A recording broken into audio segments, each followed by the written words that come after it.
জয় মা দুর্গা। মা আসছেন, পিতৃপক্ষ শুরু। পিতৃপক্ষ সম্বন্ধে বিস্তারিত জানুন। এছাড়াও এ সময় কি করবেন, কি করবেন না সেটাও জানুন। আর এর পেছনে যে কিংবদন্তি গল্প আছে সেটাও আপনাদের সাথে আজকে শেয়ার করব। তো চলুন বন্ধুরা, জেনে নেওয়া যাক। জয় মা দুর্গা। সর্বমঙ্গলা মঙ্গলে শিবে সর্বত্র সাধিকে শরণে ত্র্যম্বকে গৌরী নারায়ণী নমস্তুতে। গতকাল থেকে অর্থাৎ চন্দ্রগ্রহণের দিন থেকেই শুরু হয়েছে পিতৃপক্ষ। পূর্বপুরুষদের আশীর্বাদ পেতে মানুন এই উপায়, ভুলেও এই কাজগুলো করবেন না যাতে আপনাদের ক্ষতি হতে পারে। এই পিতৃপক্ষে 15 দিন কি করবেন। বন্ধুরা কেমন আছেন? আশা করি ভালো আছেন। গতকাল অনেকেই চন্দ্রগ্রহণ দেখেছেন আমি জানি, কারণ এরম রক্তিম চাঁদ সচরাচর তো আমরা দেখতে পাই না। গ্রহণের দিন হলেই চন্দ্রগ্রহণে বিশেষ করে এই ধরনের চাঁদ আমরা দেখতে পাই। তবে এটা বিরল জাগতিক দৃশ্য ছিল, অনেক বছর পর এটা হয়েছে। তো অনেকেই দেখেছেন, অনেকেরই হয়তো ফোনেও আপনারা তুলে রেখেছেন এই ছবি, পরবর্তীকালে যাতে আপনারা স্মৃতি হিসাবে আবারও দেখতে পারেন বা কারোর সাথে শেয়ারও করতে পারেন যে এরকম একটা মহাজাগতিক দৃশ্য আমরা দেখেছি। তো যাই হোক, আমারও ভীষণ ভালো লেগেছে, আমিও দেখেছি। মা আসছেন, সবার মনে আনন্দ আর ধরে না। সবাই সাজো রব, শপিং মল, জামা কাপড়ের দোকান, কোনো জায়গায় আর বাকি নেই। ভিড় চারিদিকে। দেখবেন বড় বড় যে শপিং মলগুলো আছে ওখানে কিন্তু ঢাক নিয়ে সব ঢাকিরা দাঁড়িয়ে বাজাচ্ছে। কি ভালো লাগছে দেখতে, মনে হচ্ছে পুজো শুরু হয়ে গেছে। পুজো তো শুরু হয়েই গেছে, পিতৃপক্ষ পড়ে গেছে। আর আজকে আমি পিতৃপক্ষ নিয়েই বিস্তারিত বলবো। এই পিতৃপক্ষে আপনারা কি করবেন, কি করবেন না, কেন এই পিতৃপক্ষ, সবটাই আমি আপনাদের সাথে বিস্তারিত বলবো। তার আগে বলবো, প্রতিদিনের মতো নতুন হয়ে থাকলে অবশ্যই আমার চ্যানেলটার পাশে থাকুন, সকলের সাথে শেয়ার করুন, লাইক কমেন্ট করতে ভুলবেন না। আর বলবো অল বাটনে প্রেস করে রাখুন, তাহলে আমি এরকম মোটিভেশনের ভিডিও দিলেই আপনারা তৎক্ষণাৎ পেয়ে যান। পৃথিবীর যে কোনো প্রান্তে থাকা প্রায় সকল বাঙালিরাই কিন্তু মনে পুজোর বাদ্যি বেজে গেছে। শুরু হয়ে গেছে দেবীপক্ষের দিন গোনা। 21শে সেপ্টেম্বর মহালয়া, অর্থাৎ দেবীপক্ষের সূচনা। তার 15 দিন আগে থেকেই শুরু হয়ে যায় এই পিতৃপক্ষ। এবছর 27 সেপ্টেম্বর থেকে শুরু হয়েছে পিতৃপক্ষ, অর্থাৎ গতকাল থেকে। বিশ্বাস অনুযায়ী পিতৃপক্ষ চলাকালীন পূর্বপুরুষদের উদ্দেশ্যে তর্পণ করলে তাদের আত্মা শান্তি পায় বলে মনে করা হয়। এর সঙ্গে পালন করতে হয় বিশেষ কিছু নিয়ম। যে সকল কাজ করলে যেমন পূর্বপুরুষদের আশীর্বাদ পাওয়া যায়, তেমনি কিছু কাজ করলে তারা রুষ্ট হন। আর এই হিন্দু ধর্মে পিতৃপক্ষের বিশেষ মাহাত্ম্য রয়েছে। মনে করা হয় এই সময় পিতৃলোক থেকে মর্তে আসেন আমাদের পূর্বপুরুষেরা।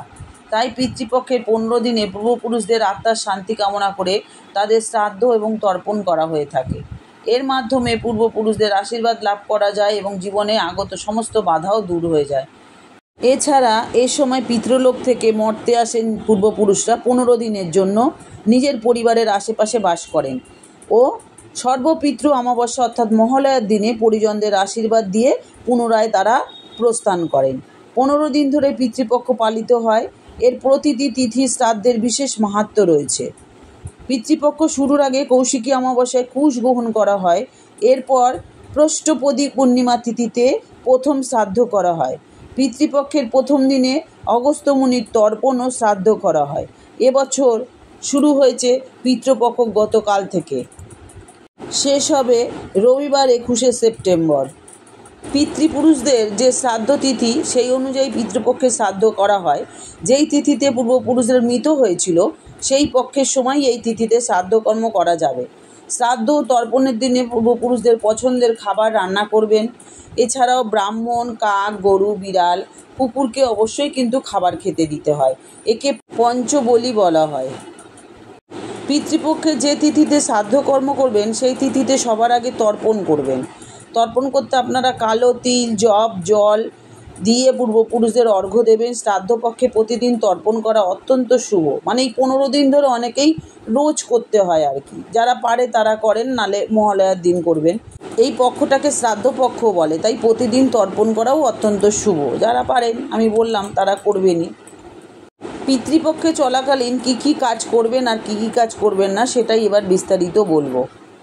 এ সময় বাড়ি বানানো বা কোনো ব্যবসা শুরু করার মতন শুভ কাজ করা যায় না। তাছাড়াও কোনো মূল্যবান শুভ জিনিস কিন্তু এ সময় কেনা ঠিক নয়। পিতৃপক্ষে 15 দিন কোনো রকম নেশা জাতীয় দ্রব্য সেবন করা উচিত নয় বলে মনে করা হয়। এতে পিতৃদোষে শিকার হতে পারেন। এই সময় চুল কাটা, নখ কাটা প্রভৃতি কোনো রকম ক্ষৌরকর্ম করা উচিত নয়। এই কয়দিন বাড়ির পরিবেশ শান্ত এবং হাসি খুশি রাখতে পারলে খুব ভালো। ঝগড়া ঝামেলা করা থেকে বিরত থাকবেন। আর মনে রাখবেন বন্ধুরা, পিতৃপক্ষে কিন্তু বিবাহ ও গৃহপ্রবেশ, নতুন ব্যবসা শুরু করার মতো কোনো কাজ কিন্তু করা যায় না। চাইলেও এই সময় বিয়ে করবেন না। বলা হয় যে এই সময় নতুন পোশাক, গহনা এসব কিনতে নেই, আগে পরে কিনে নেবেন, মহালয়ার পরে কিনবেন, চেষ্টা করবেন আর কি। এবার বলবো পিতৃপক্ষে কি কি করবেন। পিতৃপুরুষদের উদ্দেশ্যে জল অর্পণ করবেন, তাদের মৃত্যু তিথি মেনে তর্পণ করুন। তিথি মাথায় রেখে কিন্তু এই কাজ করতে হয়। তর্পণের জন্য তিল, কুশ, সাদা ফুল এবং জল ব্যবহার করুন। তর্পণের সময় পূর্বপুরুষদের নাম নিয়ে জল উৎসর্গ করা অত্যন্ত শুভ বলে মনে করা হয়। তর্পণ করার পূর্বে পারলে অবশ্যই নদী বা গঙ্গা বা যে কোনো পুকুরেও একটু স্নান করে নেবেন, তাহলে বেশি ভালো হয় আর কি, শুভ হয়। শ্রাদ্ধে আপনারা পিণ্ডদান, তর্পণ এবং ব্রাহ্মণ ভোজন করাতে ভুলবেন না। তাছাড়াও এই তিথিতে শ্রাদ্ধ করাচ্ছেন যেদিন, ব্রাহ্মণদের ভোজন করাতেও ভুলবেন না। ব্রাহ্মণ না পেলে অসহায় ব্যক্তি ও গরুকে ভোজন করাতে পারেন। পিতৃপক্ষে দানের কিন্তু বিশেষ ভূমিকা থাকে। এমনি যে কোনো পুজো বলুন, অমাবস্যা, একাদশী সব কিছুতেই কিন্তু দানের একটা আলাদাই মাহাত্ম্য আছে। আর এই সময় তো দান করতেই হয়। এ সময় অন্ন, বস্ত্র, জুতো, অন্য জরুরি বস্ত্র দান করলে পূর্বপুরুষদের আত্মা শান্তি পায় বলে মনে করা হয়। পিতৃপক্ষের সময় বাড়িতে সাত্ত্বিক ও পবিত্র পরিবেশ বজায় রাখুন। ঘর দুয়ার পরিষ্কার পরিচ্ছন্ন রাখবেন সব সময়, এই কটা দিন বিশেষ করে। তারপরে তো পুজো আসছে, এমনিতেই তো ঘর বাড়ি আমরা পরিষ্কার ও পরিচ্ছন্ন করে সাজিয়ে গুছিয়ে রাখি পুজোর সময়। আর পিতৃপক্ষকে একটি পবিত্র সময় হিসাবে বিবেচনা করা হয়। বিশ্বাস করা হয় যে পূর্বপুরুষদের আত্মা তাদের বংশধরদের কাছ থেকে নৈবেদ্য গ্রহণের জন্য পৃথিবীতে অবতরণ করেন। এই সময় শ্রাদ্ধ করলে পিতৃঋণ অর্থাৎ পৈতৃক ঋণ লাঘব হয় এবং মৃত আত্মাদের আশীর্বাদ এবং শান্তি আমরা পেতে পারি। নিয়ম নিষ্ঠা করে যদি তাদের আত্মার শান্তি আমরা করতে পারি। আর কিংবদন্তি অনুযায়ী এই পিতৃপক্ষের পেছনে যে গল্পটি আছে, আমি সেটা আজকে আপনাদের সাথে শেয়ার করছি। হিন্দু পুরাণ অনুযায়ী জীবিত কোনো ব্যক্তি 3 পুরুষ পর্যন্ত কিন্তু পিতৃলোকে বাস করে। এই লোক স্বর্গ ও মর্তের মাঝামাঝি স্থানে অবস্থিত। পিতৃলোকের শাসন মৃত্যু দেবতা যম, তিনি সদ্য মৃত ব্যক্তির আত্মাকে মর্ত থেকে পিতৃলোকে নিয়ে যান। পরবর্তী প্রজন্মের একজন মৃত্যু হলে পূর্ববর্তী প্রজন্মের একজন পিতৃলোক ছেড়ে স্বর্গে গমন করেন এবং পরমাত্মায় লীন হয়ে যান এবং এই প্রক্রিয়ায় তিনি শ্রাদ্ধ অনুষ্ঠানের ঊর্ধ্বে উঠে যান। এই কারণে কেবলমাত্র জীবিত ব্যক্তির পূর্ববর্তী 3 প্রজন্মের শ্রাদ্ধ অনুষ্ঠানই হয়ে থাকে এবং এই শ্রাদ্ধ অনুষ্ঠান যম হচ্ছে একটি গুরুত্বপূর্ণ ভূমিকা পালন করে। আমরা যমেরই পুজো করি। হিন্দু মহাকাব্য অনুযায়ী সূর্য যখন কন্যা রাশিতে প্রবেশ করে তখনই পিতৃপক্ষ সূচিত হয়। বিশ্বাস অনুযায়ী এই সময় পূর্বপুরুষগণ পিতৃলোক পরিত্যাগ করে তাদের উত্তর পূর্বপুরুষদের গৃহে অবস্থান করেন। এরপর তারা পুনরায় পিতৃলোকে ফিরে যান। পিতৃগণের অবস্থানের প্রথম পক্ষে হিন্দুদের পিতৃপুরুষগণের উদ্দেশ্যে তর্পণাদি করতে হয়। মহাভারতের গল্প অনুযায়ী প্রসিদ্ধ দাতা কর্ণের মৃত্যু হলে তার আত্মা স্বর্গে গমন করলে তখন তাকে স্বর্ণ এবং রত্ন খাদ্য হিসেবে প্রদান করা হয়েছিল। কর্ণ তখন ইন্দ্রকে জিজ্ঞাসা করেছিল এর কারণ। ইন্দ্র বলেন, কর্ণ সারা জীবন স্বর্ণই দান করেছেন, তিনি পিতৃগণের উদ্দেশ্যে কোনোদিন খাদ্য প্রদান করেননি, তাই স্বর্গে তাকে স্বর্ণ খাদ্য হিসাবেই প্রদান করা হয়েছে। কর্ণ বলেন, তিনি যেহেতু তার পিতৃগণের সম্পর্কে অবহিত ছিলেন না, তাই তিনি ইচ্ছাকৃতভাবে পিতৃগণকে স্বর্ণ প্রদান করেননি। অর্থাৎ কর্ণ সবসময় সোনাই বিতরণ করেছেন, তার পিতামাতাকেও সোনা বিতরণ করেছেন, কারণ উনি এই ব্যাপারগুলো জানতেন না। অর্থাৎ তিনি ইচ্ছাকৃতভাবে পিতৃগণকে স্বর্ণ প্রদান করেননি, এটাই বললেন। এই কারণে কর্ণকে 16 দিনের জন্য কিন্তু মর্তে আসতে হয়েছিল পিতৃলোকের উদ্দেশ্যে অন্ন এবং জল প্রদান করার জন্য। স্বর্গ থেকে তাকে অনুমতি দেওয়া হয়েছিল।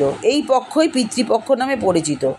মহালয়ার পক্ষের 15টি তিথির নাম হলো প্রতিপদ মানে গতকাল গেছে, তারপরে দ্বিতীয়া, তৃতীয়া, চতুর্থী, পঞ্চমী, ষষ্ঠী, সপ্তমী, অষ্টমী, নবমী, দশমী, একাদশী, দ্বাদশী, ত্রয়োদশী, চতুর্দশী ও অমাবস্যা, অর্থাৎ মহালয়ার দিন অমাবস্যা, ওটা শেষ।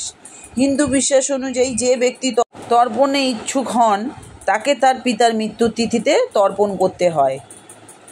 অনেকেই আছেন দেখবেন 1 বছর হয়ে গেছে শ্রাদ্ধ অনুষ্ঠান করতে পারেননি, তারা কিন্তু এই সর্বপিতৃ অমাবস্যা পালন করে পিতৃদায় থেকে মুক্ত হতে পারেন। আর এই অনুষ্ঠানে পূর্ববর্তী 3 পুরুষের উদ্দেশ্যে পিণ্ড ও জল প্রদান করা হয়। পিতৃপুরুষদের নাম এবং গোত্র উচ্চারণ করে বা স্মরণ করে এই কাজটি করতে হয়। এই কারণেই পিতৃপক্ষ বংশের বিভিন্ন প্রজন্মের মধ্যে কিন্তু সম্পর্ককে সুদৃঢ় করে। এই পক্ষে বংশের বর্তমান প্রজন্ম পূর্বপুরুষের নাম স্মরণ করে তাদের শ্রদ্ধা নিবেদন করেন। পিতৃপুরুষের ঋণ হিন্দু ধর্মে পিতৃমাতৃ ঋণ অথবা গুরু ঋণের সমান গুরুত্বপূর্ণ। এই পিতৃপক্ষে কিন্তু অনেকে ভাগবত পুরাণ পাঠ করেন, ভগবত লীলা, শ্রী শ্রী চণ্ডী পাঠ করেন। এইভাবে পিতৃপুরুষদের আত্মার শান্তি কামনা করা হয়। তো বন্ধুরা, আজকের ভিডিওটা কেমন লাগলো অবশ্যই কিন্তু আমাকে কমেন্ট করে জানাতে ভুলবেন না, আমি খুশি হব তাহলে। আর বলবো এতক্ষণ আমার সাথে থাকার জন্য, আমার কথা শোনার জন্য আপনাদেরকে অসংখ্য ধন্যবাদ। সবাই সুস্থ থাকুন, ভালো থাকুন। মা দুর্গা আসছেন, সবাই সুস্থ থাকবেন, কারণ অনেক আনন্দ করতে হবে, অনেক মজা করতে হবে, তাই আপনাদের সুস্থ থাকা বাঞ্ছনীয়। আর বলবো আজকে আসি, আবার দেখা হচ্ছে নতুন আর একটা ভিডিও নিয়ে। জয় মা দুর্গা, সকলকে ভালো রেখো। সর্বমঙ্গলা মঙ্গলে শিবে সর্বার্থ সাধিকে, শরণে ত্র্যম্বকে গৌরী নারায়ণী নমস্তুতে।